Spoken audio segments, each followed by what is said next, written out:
I agree, but with the whole Abe thing, the whole point of him dying early was that he doesn't have the information, that you can't get the information from him. And then two, like, I think there would be a much more dramatic effect if you were to have Abe, like, not be interacted with again before, like, he dying, essentially. Because if he interacts with him again, he could ask about the story further. He should give him more information. This character clearly is somebody who's going to be like just open and laying out things for him. So to have more time with him would kind of be almost, in my opinion, kind of detrimental. But what if in like, I was just gonna say, like, real quick, like at the end, what if in the briefcase there's a literal guide? And if he just opened the damn briefcase, he would have had a guide to purgatory. That would be funny. What if we have, before Abe dies, he can ask him if he wants to, have another couple drinks in the bar. And this is when we can have the lust thing take over, which is where instead of going with Abe, he instead go with this random lady. Okay, and that decision. Okay, and that decision is what gives him this moment where he doesn't ever get to connect with Abe again. And then it also would probably put him into more wanting to solve the murder because he had this connection with this guy who then he could have maybe even stopped the murder. If maybe even in modern day he had a best friend. Right, so then there's guilt. Just his best friend or whatever was trying to guide him away from the life that he was living. Oh yeah, that could be like a backstory that we know for like. And that's very much how somebody who. Their family member was a victim of a serial killer might feel. Is like, if I had just gone to their house that night, absolutely, I could have stopped it. Or like, if you have a friend who's committed suicide, like that's how a lot of them feels. Like, if I just did this thing, absolutely, so I think that is a perfect motive for him. Mm-hmm. Mm-hmm. I think that we have a couple scenes to get through until we can get to that moment with the girl, because I think we still need. Let's see. So we've had the introduction. We go from sheriff's office to Maggie, to Abe, to the interaction with Abe, to now smash cut to no longer being in there. So that's kind of our day one is complete. So does he go back to his room or does he look around the town? He gets kind of anxious and then maybe goes for a walk outside. He could do that, and here's the thing too. That then he could just say to himself, "Oh, it's just that story that he told me." Like, I'm just freaking out because of that. He's freaking me out, right? And damn bartender, and maybe that's the reason why he gets pissed off. And then he could be like, "Oh, if he didn't," and then he goes on to a walk in the town. But if he does go, so why do you want that to be a thing, Tim? What would happen in that? It wouldn't if you were to go on the walk. I guess I'm basing it off of when I go on trips places. Walking around places at nighttime just gives me a much better idea as to the general kind of feeling and vibe of where I'm staying. I get you completely. So I think that we do have him go back to his room. He hears like the scratching in the walls because there's going to be rats or whatever. He can be thinking about that story. He can be kind of hearing those drums when he's trying to close his eyes. And then he just decides, I'm just going to go for a walk. So then a very quickly edited sequence of him grabbing his coat and going out the door, and then he's just outside. What if, basically the scratches that you're alluding to, what if they're actually the demons inside his head that caused him, the murder? We can have that in the background of, like he hears, like, the echoes of the souls that he took. Yeah, we know that. Oh. But not. Yeah, okay. Yeah, that's interesting. Like hearing voices and screams and all that stuff? Yep. Mm-hmm. Yeah, and then he's that like, makes him get up and go out at night. Sleep paralysis. Oh, that's where that comes in. Forgot. There we go. Oh, yeah, sleep paralysis. That's a thing. And also, it works too because alcohol actually increases the rate of sleep paralysis in people that are prone to it. Now, is he going? Okay. And then maybe, I don't know, either Maggie or Abe is outside. So, that's what I'm thinking. So I'm thinking there's something like he sees something, like maybe he's walking and or then, the like kids, he sees an alleyway, like in the alleyway or something. It's really dark, and either he sees one of the kids and he's like, "What are you doing out here today?" And the kid runs off, or he sees what like appears. And then he tries to chase after it, and dragged. there's nothing there. Purgatory is essentially setting these things up for him in a way to get him to face what he's done. He himself is not murdering people physically. what you can do is it could be like a random guy. He goes over there, kicks his like thing, and then he finds out he's not breathing, and so then he like goes and tries to find the sheriff, and the sheriff probably what does he find the sheriff? Maybe he has some issues finding the sheriff. Maybe the sheriff is always away from his station. Yeah, I do like end. that because the sheriff is kind of like we talked about a warden, like he's overarching these like things. I think what we kind of discuss is we don't. My idea was maybe he does want like our a character to be able to make it through purgatory, and he wants him to do the right thing. So maybe he's like this overarching, like guiding kind of light a little bit. But generally, yeah, I like the idea that he's not able to find the sheriff, and he has to go find like somebody else. So my idea is we have this moment where he's hearing the voices of the people that he has killed in his head. You know, it was like their last moments of labored breathing or begging him not to kill them. I'm thinking that he is hearing one crystal clear. And he follows this voice through the town. Once he's already out there. So he follows it through the town and he finds a body. He is looking at the body. It is obviously dead, and he's still hearing the voices from it. And what snaps him out of it would be the sheriff coming up behind him. So would he just willingly just be like, yeah, I'm just going to go to bed? Like, I think he probably would be suspicious. I think that he would stay with the sheriff. Like, he offers to help him bring the body back to the office, the sheriff's office. Mm-hmm. And it's when he puts the body down in the light in the sheriff's office is when he has the perception to know that something about the body is not an accident. And so we get the first thing of, okay, now it's a mystery of how did this particular person die? I think at this moment we are almost into Act 2. Because right now we've had our beginning, we've had our inciting incident and a secondary one. And I think that finding this body and the revelation that it is murder instead of an accident is the climax of Act 1. So I think that at this point, as we are in the ascending action of Act 2, what we have to do at this point is people need to be asking around town and trying to really bothering him and the sheriff about this thing. And so that then drives him to the, I just need to relax. And that's when he comes to, hey, there's all these girls here that'll help me relax. Yeah. And then that's where we link up to the moment where instead of talking to Abe again, he goes with the girl. And then from there, then we go back to the event where he goes down to the bar after the girl leaves that night. And that is when he can be sitting in the bar and you can have Abe in like the back corner of the booth, behind the booth. And he's sitting there in the dark and he's not noticing that has his tongue ripped out. It's only upon getting closer that then we see how horrific it is. Because of the fact that noir deals a lot with really harsh shadows. And I'm going to use my film degree. It's called chiaroscuro. Oh my god, you're going to Oh my gosh. That? It's the hard light. Chiaroscuro. Gotcha. Chiaroscuro. Okay, cool. Yeah. I finally got to use that word in practical real life. That's ridiculous. You finally paid all that money for that. That's great. Good job. Exactly. I'm going to pay more for even more words I can use. Oh, he could even hear the voice of Abe to a certain extent because he's hearing voices. Oh, right? yeah. You can be hearing that, but also I think as he approaches, the voice goes silent suddenly as he's about to touch him, and you realize that you hear like liquid, like as if he's like drooling or like water is falling. So you hear this like liquidy type thing, and then you turn him around and it's just like the blood pouring out of his mouth. I'm thinking reaction wise, he is still standing in the bar. He doesn't go running anywhere. He's just screaming for someone, anyone. Okay, yeah. While standing in the bar in front of Abe's body. Because then even shot wise, I'm thinking that in that moment, whether by Maggie doing it once she's called upon, or the way that he sees the detail and what happens with Abe, someone pulls up the blinds. So then we get that kind of noir lighting again.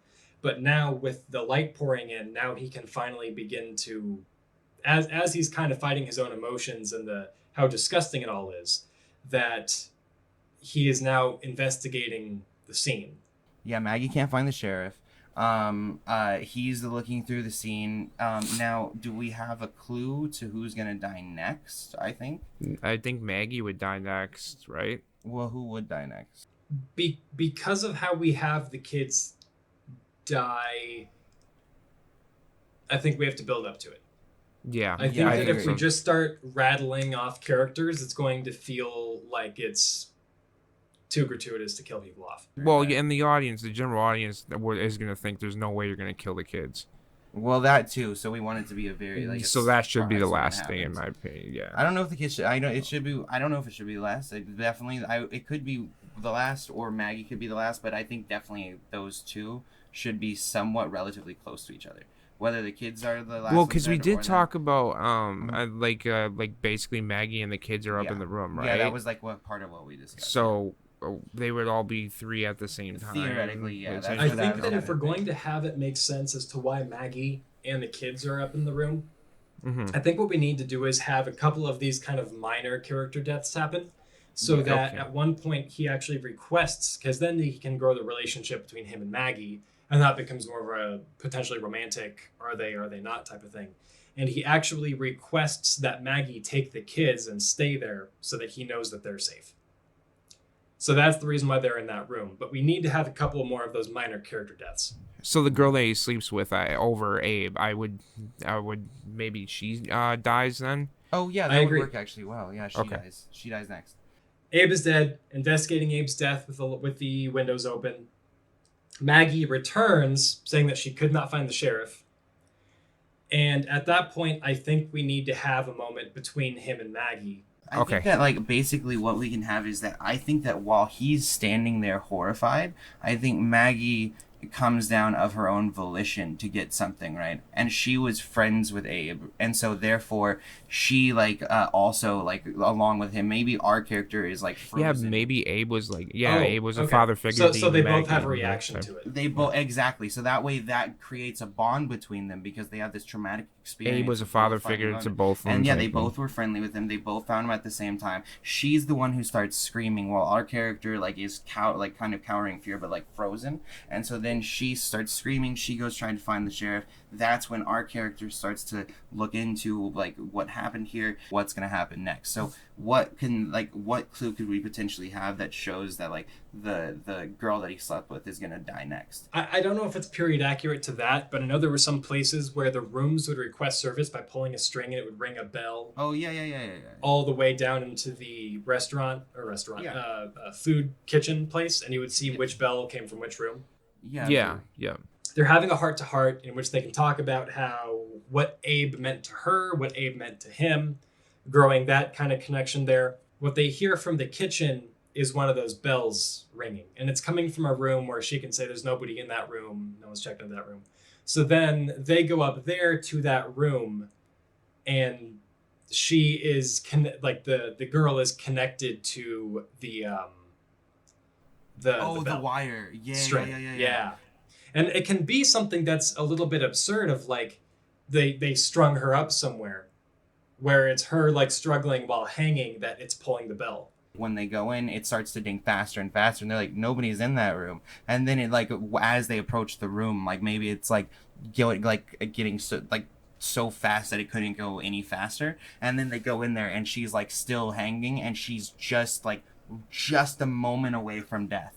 And she dies right as they get to her, implying that if they were just more aware of what their surroundings and were actually trying to get to her, they could have gotten she's hanging from it, she's doing the thing where she's gripping it above her, pulling herself up to get some trying to get air, and that's what's causing it to be pulled over and over. So in the moment where she finally dies, and she just completely is just dead, then we have one last resounding, the harshest and the ding. bell stops. And that'll be the death of that character.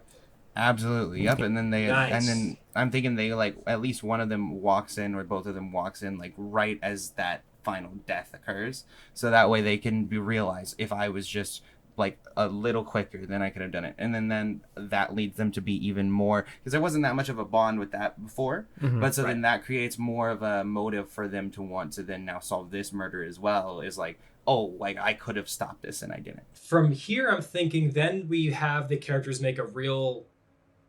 That I'm thinking they're taking down the body, and somebody runs into the room, saying, "Does anyone know where the sheriff is?" And it's the comment of like, "We were hoping you could tell us." And then they say, "We found somebody down in the river," or something like that. And so it's like, okay, bodies are piling up in this weird fashion where now he's being taken from murder to murder to murder. And it's like with beats in between them.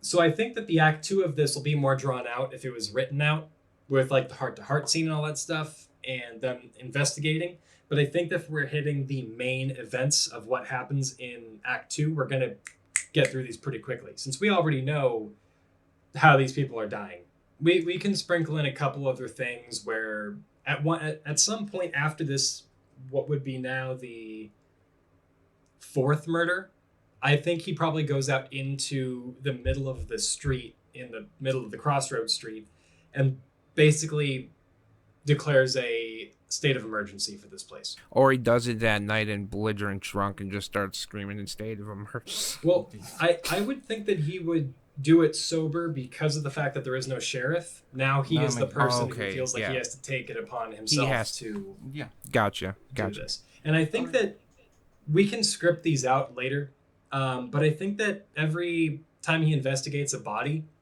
the way that he is kind of walking through how they were killed and the details that he finds within them would lead to comments from him or other people about how terrible this person is, unknowing that it's himself.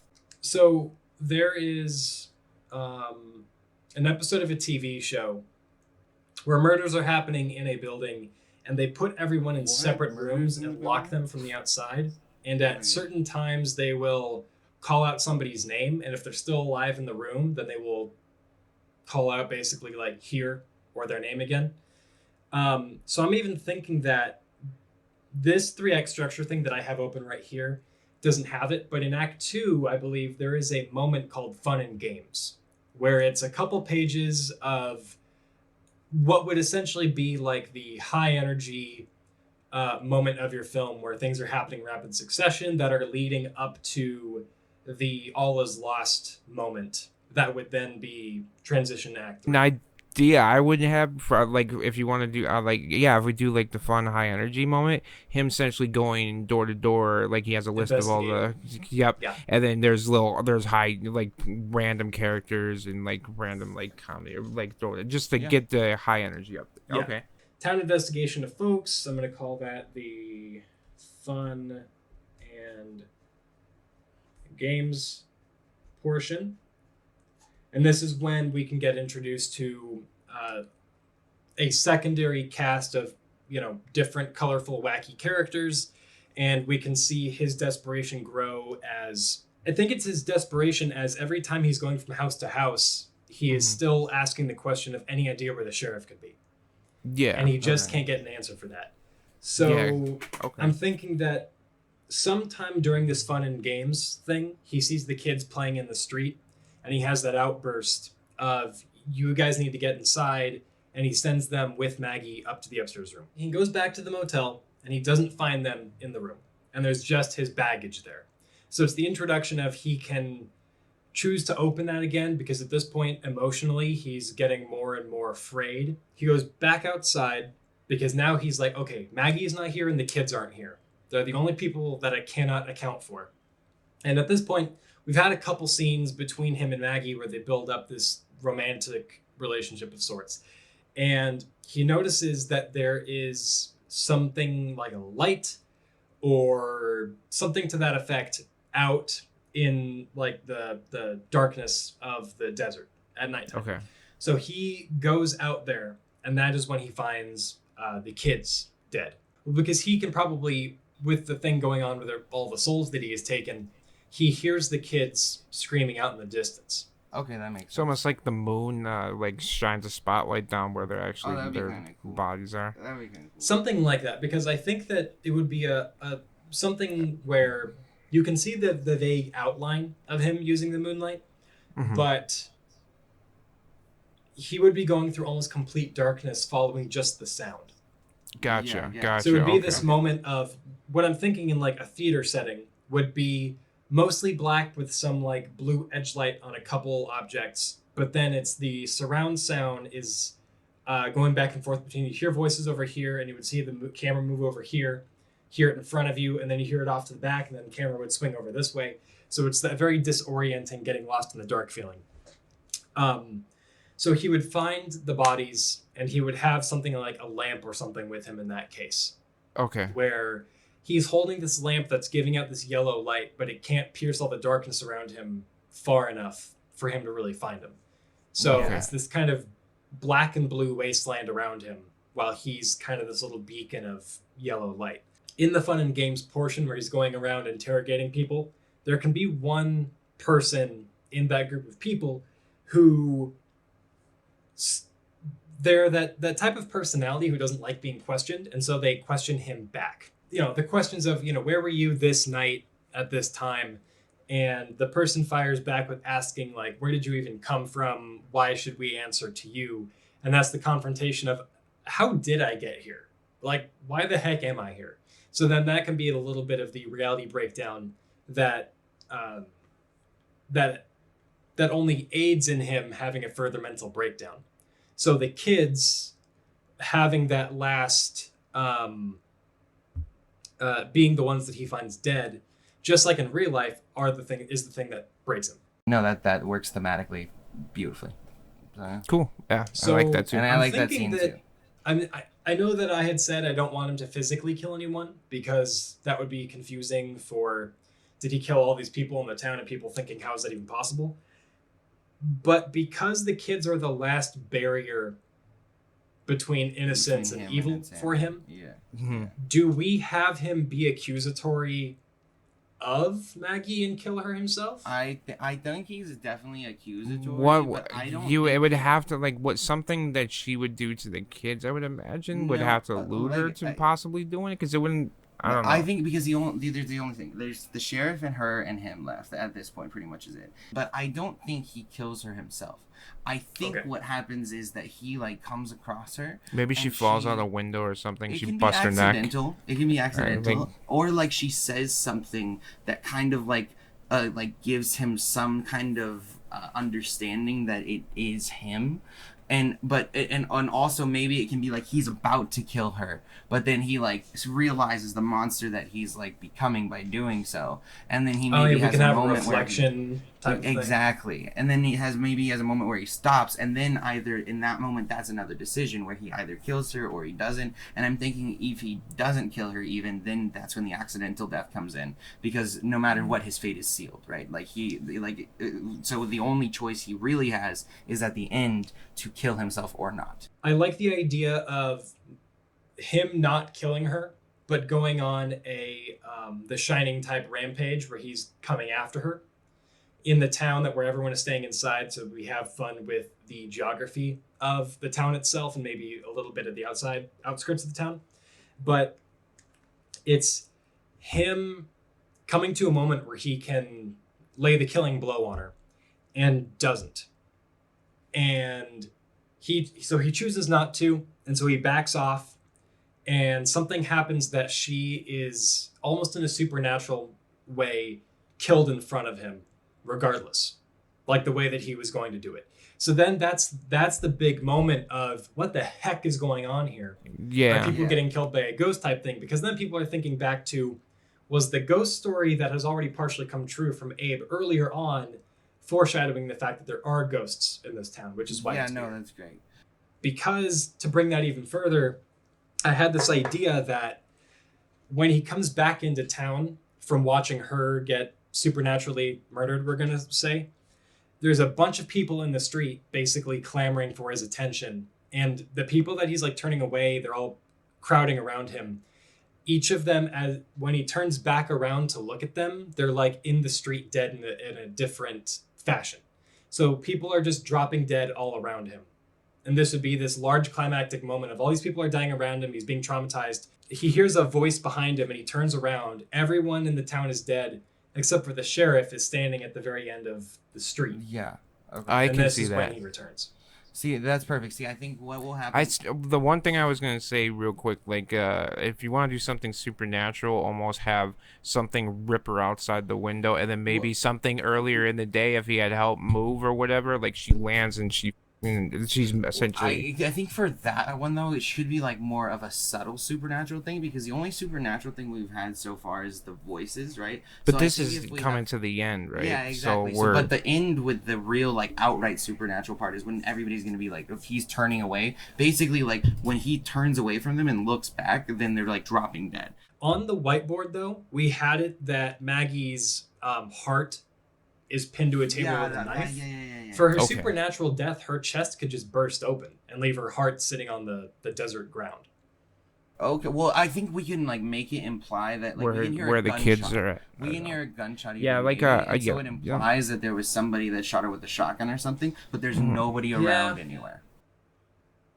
I feel like that would get confusing because people would assume that she gets like sniped or something by the sheriff. I think would be the misunderstanding there. Well, Yeah, but what that's I'm the whole, thinking like, is when basically that sure, essentially like he heard the screams earlier, right? He's been hearing screams. Yeah, he's been hearing Like what if he hears voices. one like piercing like scream, and that's when essentially something happens with their heart. But I think most people would like if with your idea, Tim, where her chest just explodes over. I think most people would assume it's a gunshot anyway, even if you don't have. And there was a sheriff at But the I other think end of the not street. having the gunshot sound there makes it more sudden, because then it would just be the organic bodily sounds of a chest exploding. Sure, that's fine. But and also though, at this point, people will be questioning whether it's her, him, or the sheriff. That's still going to be. But Like, don't you? the dynamic Sure. at that point. Don't you want the audience kind of questioning now at this point because we're getting towards the end? Yeah, that's what. So that's Okay. why we're now answering that. So like, he's. But I still feel like having a questioning whether- gunshot is a red herring that just feels like a lie. I said that we don't have to do the gunshot, but like people are gonna assume it's a gunshot anyway, even without the sound. But we don't have to have the sound. But essentially, at that point, like people will realize, yeah, clearly there's something like supernatural going on. But like it's subtle enough to where like people could be like, oh, maybe it was a gunshot. We didn't hear anything. I like the like piercing scream sound. That was a good idea.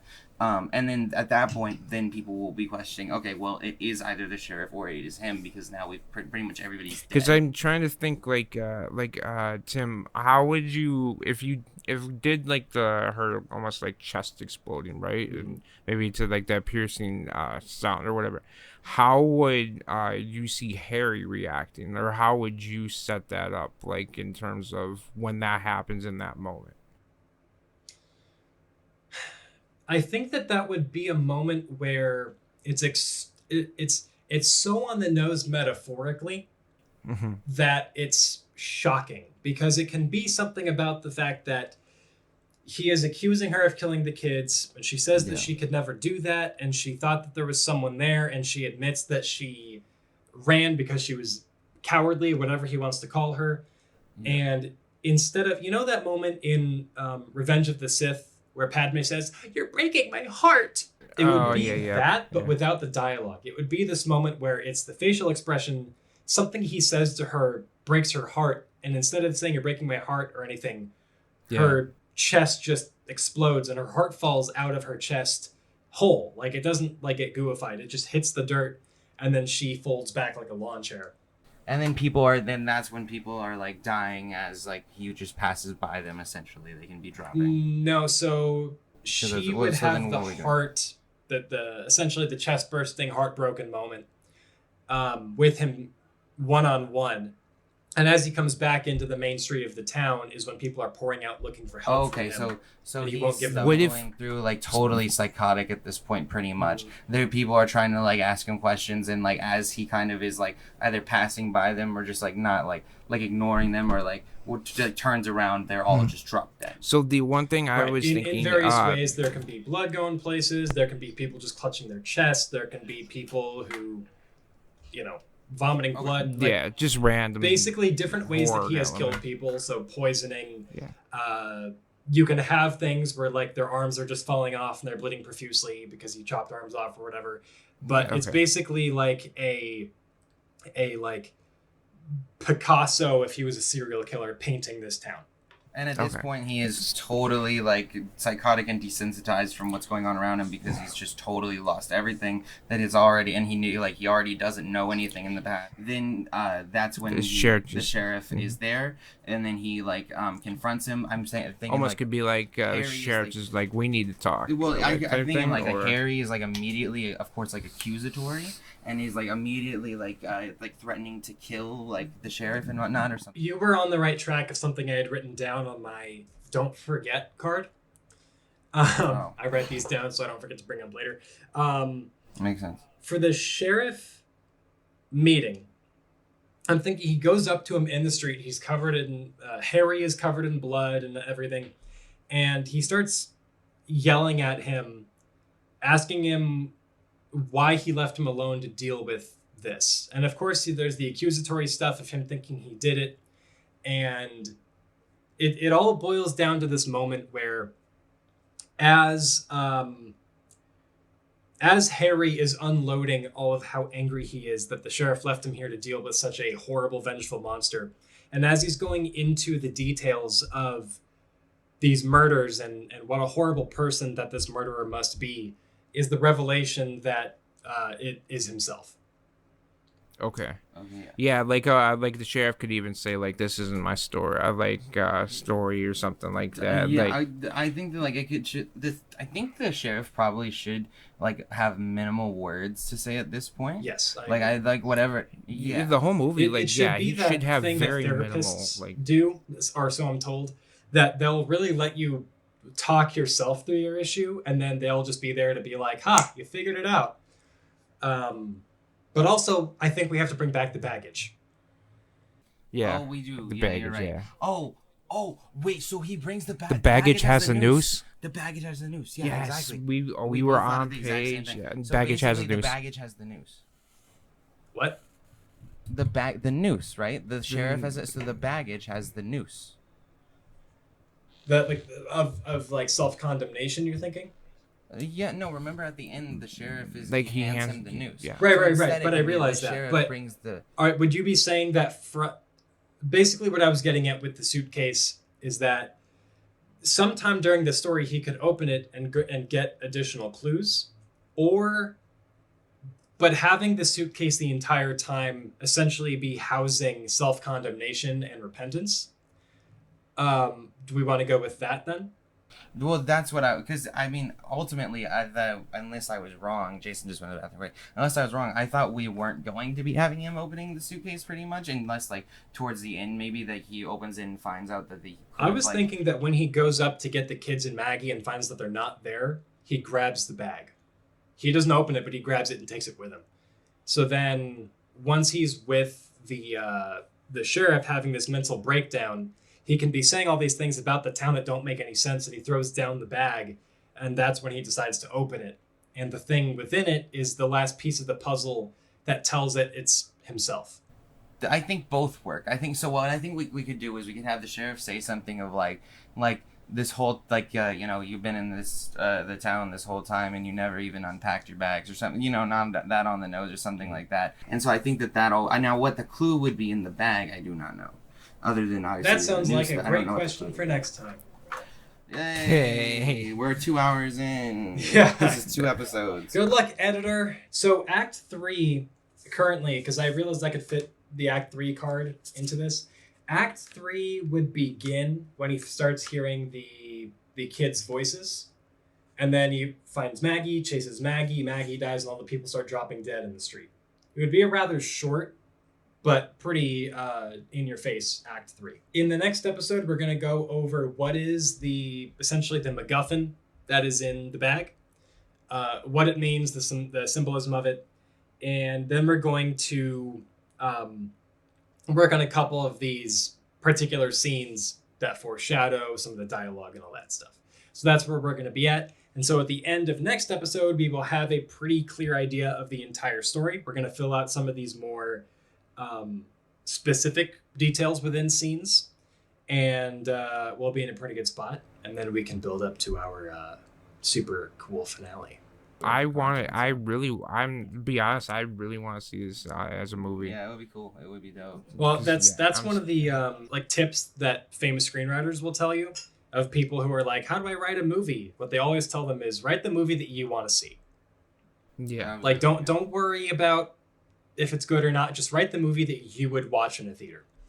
No, it's the Yeah, same because thing that's for music. Write what you right want for to yourself, not for the audience. Yeah, absolutely. Thank you for joining us during this writing session. Yeah. If you would like to subscribe, don't subscribe to CinemaJacket. Subscribe to Definitely subscribe to CinemaJacket Smoking and Sessions Smoking and Sessions. CrazyRocky. It's going off You the can also rails. follow us on Twitter, all these other places down in the description below. And if you have any feedback on our story or anything like that, definitely let us know in the comments down below.